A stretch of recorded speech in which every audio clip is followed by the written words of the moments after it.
नमस्कार दोस्तों। आज की यह कहानी भगवान शिव की असीम अनुकंपा की कहानी है। जब किसी भक्त पर भगवान भोलेनाथ की कृपा बरसती है तो मुर्दों में भी जान आ जाती है। तो ऐसी ही यह सावन सोमवार व्रत की कहानी है।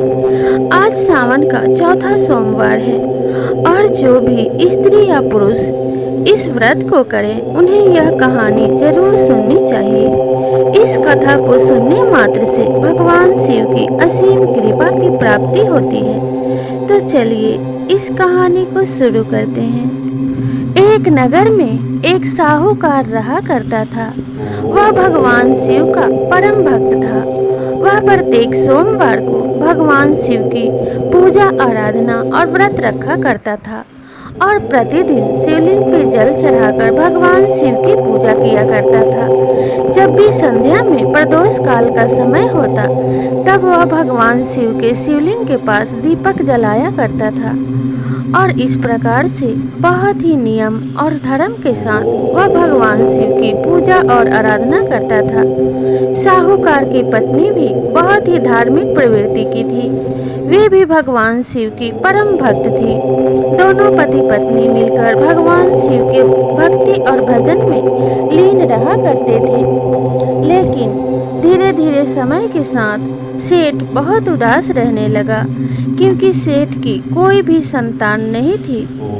एक दिन साहूकार की पत्नी ने अपने पति से कहा कि हे स्वामी, हम इतने दिनों से भगवान शिव की पूजा आराधना कर रहे हैं, लेकिन भगवान शिव की कृपा से अभी तक हमें कोई संतान प्राप्त नहीं हुई है। इसलिए संतान प्राप्ति के हेतु हमें सावन सोमवार का व्रत करना चाहिए और भगवान भोलेनाथ से संतान के लिए प्रार्थना करनी चाहिए। दोनों पति पत्नी ने ऐसा ही किया।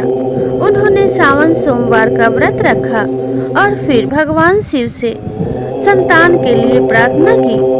उनकी यह करुण पुकार सुनकर माता पार्वती का हृदय पिघल गया और वे भगवान भोलेनाथ से कहने लगी कि हे प्रभु, यह साहूकार आपका परम भक्त है।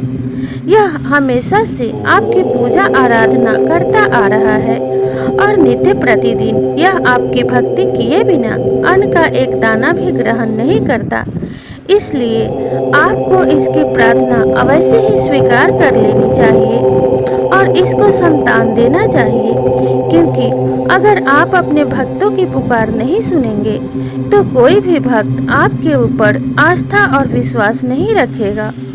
तब भगवान शिव ने माता पार्वती से कहा कि हे देवी, यह संसार एक कर्म क्षेत्र है। मनुष्य जैसे कर्म करता है वैसे ही फलों की प्राप्ति उसे होती है। जैसा कि एक किसान जो भी बीज अपने खेत में डालेगा, थोड़े दिनों के बाद वह बीज एक पौधे के रूप में जन्म लेता है और धीरे धीरे वह पौधा बड़ा होकर फल प्रदान करता है।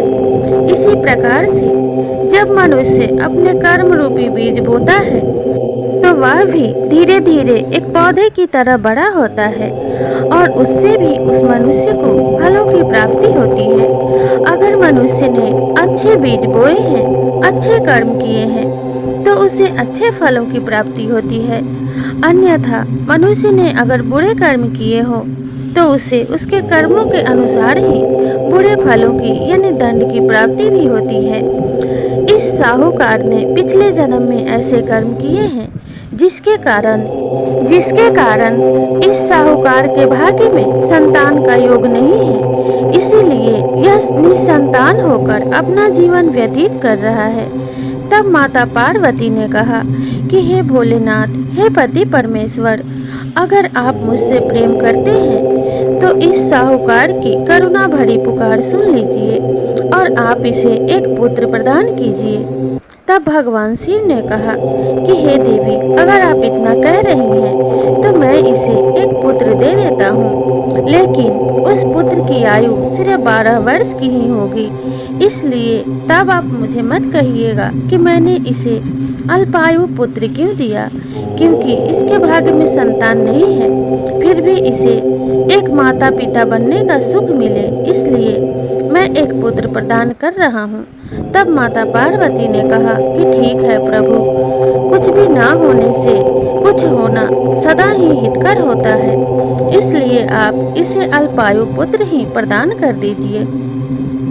अगले दिन भगवान शिव ने साहूकार के सपने में आकर कहा कि साहूकार, मैं तुम्हारी भक्ति और श्रद्धा से खुश होकर मैं तुम्हें एक पुत्र प्रदान कर रहा हूँ, लेकिन वह पुत्र अल्पायु होगा, उसकी आयु सिर्फ 12 वर्ष की ही होगी। साहूकार जब अगले दिन उठा तो उसे रात वाले सपने की बात याद आई और वह तो ना तो ज़्यादा खुश हुआ और ना ही ज़्यादा दुखी हुआ, क्योंकि उसे पता था कि उसके पुत्र की आयु बहुत ही कम है। लेकिन उसने यह बात अपने पत्नी को नहीं बताई, क्योंकि उसे पता था कि अगर यह बात उसके पत्नी को पता चलेगा तो वह बहुत दुखी हो जाएगी। अब उसकी पत्नी भगवान भोलेनाथ की कृपा से गर्भवती हो जाती है और 9वें महीने में वह एक सुंदर पुत्र को जन्म देती है। धीरे धीरे साहूकार का पुत्र अपने घर में बड़ा होने लगता है। जब उसकी आयु 11 वर्ष की हो जाती है तो साहूकार बहुत चिंतित हो जाता है और मन में विचार करने लगता है कि कौन सा ऐसा कार्य किया जाए जिससे मेरे पुत्र की आयु दीर्घायु हो। और वह यही विचार करके अपने गांव के शिव मंदिर के पुजारी के पास जाता है और पुजारी से कहता है कि पुजारी जी, मेरा पुत्र 12 वर्ष का होने वाला है और विवाह के योग्य हो गया है, इसलिए मैं अपने पुत्र का विवाह करना चाहता हूँ। इसलिए आप किसी ऐसी कन्या का पता लगाइए जो भगवान शिव की परम भक्त हो और भक्ति भजन में लीन रहती हो, क्योंकि आप तो जानते ही हैं कि मेरा पूरा परिवार शिव भक्त है और हम लोग भगवान भोलेनाथ की भक्ति और आराधना में लीन रहते हैं। इसलिए मैं अपने घर में ऐसी ही बहू लाना चाहता हूँ जो कि धार्मिक प्रवृत्ति की हो। साहूकार की बात सुनकर वह पुजारी इस बात के लिए तैयार हो जाता है और कहता है कि ठीक है, मैं आपके लिए किसी ऐसी ही कन्या का पता लगाता हूँ जो भगवान शिव की भक्ति आराधना करती हो। तब वह पुजारी साहूकार के बेटे के लिए रिश्ता ढूंढने निकल जाता है। पास ही के नगर में एक राजा की पुत्री थी जो कि भगवान शिव की परम भक्त थी। वह भगवान भोलेनाथ की इतनी अच्छे से पूजा आराधना करती थी कि वह जो भी प्रसाद भगवान शिव को चढ़ाती वे उसे ग्रहण किया करते थे। साहूकार को आकर जब पुजारी ने यह बात बताई तो साहूकार खुशी खुशी अपने पुत्र का विवाह उस राजा की बेटी से करने के लिए तैयार हो गया। अब साहूकार के बेटे और उस राजा के पुत्री का विवाह तय हो गया। विवाह की तिथि के अनुसार दोनों का विवाह धूमधाम से संपन्न हो गया। अब साहूकार बहुत प्रसन्न था। जब वह अपने बहू को विदा कराकर घर ले जा रहा था तो रास्ते में एक जगह पालकी को रोककर उसने अपने बहू को सारी सच्चाई बता दी। यह बात सुनकर राजा की बेटी पहले तो सहम गई, लेकिन उसे अपने भक्ति साधना पे पूरा भरोसा था और उसे इस बात का भी भरोसा था कि भगवान शिव उसकी प्रार्थना जरूर सुनेंगे। वह विदा होकर अपने पति के साथ जब घर पहुंची तो उसने अपनी सास से कहा कि माता जी, सबसे पहले आप गोबर से घर को लिपवा दीजिए। तब सास ने वैसा ही किया। जब गोबर से घर को लीप दिया गया तब बहू ने कहा, माँ, अब इसमें आप जौ और काला तिल छिटवा दीजिए। तब सास ने फिर से जौ और काला तिल पूरे घर में छिटवा दिया। फिर से बहू ने अपनी सास से कहा कि माँ, अब आप एक गिलास में भांग पिसवा दीजिए और दूसरे में धतूरा। तब सास ने फिर से एक गिलास में भांग पिसवा दिया और दूसरे में धतूरा पिसवा दिया।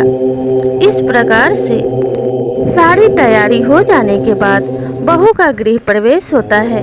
बहू जब अंदर जाती है तो वह दोनों गिलास लेकर द्वार पे खड़ी रहती है और जैसे ही यमदूत उसके पति के प्राण लेने आते हैं तो वे जौ और तिल के प्रभाव के कारण अंदर प्रवेश नहीं कर पाते हैं। जब वे अंदर प्रवेश नहीं कर पाते हैं तो लौटकर यम लोग पहुंच जाते हैं। और वहां जाकर यमदेव से कहते हैं कि वह बहुत ही पवित्र स्थान है और हम उस स्थान में प्रवेश नहीं कर पाए।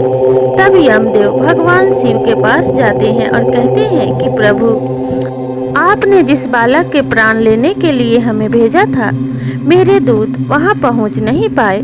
आज सावन सोमवार का दिन है और उस स्थान पे बहुत ही पवित्रता से उसका आरक्षण किया गया है, इसलिए हमारा वहां जाना तो असंभव है।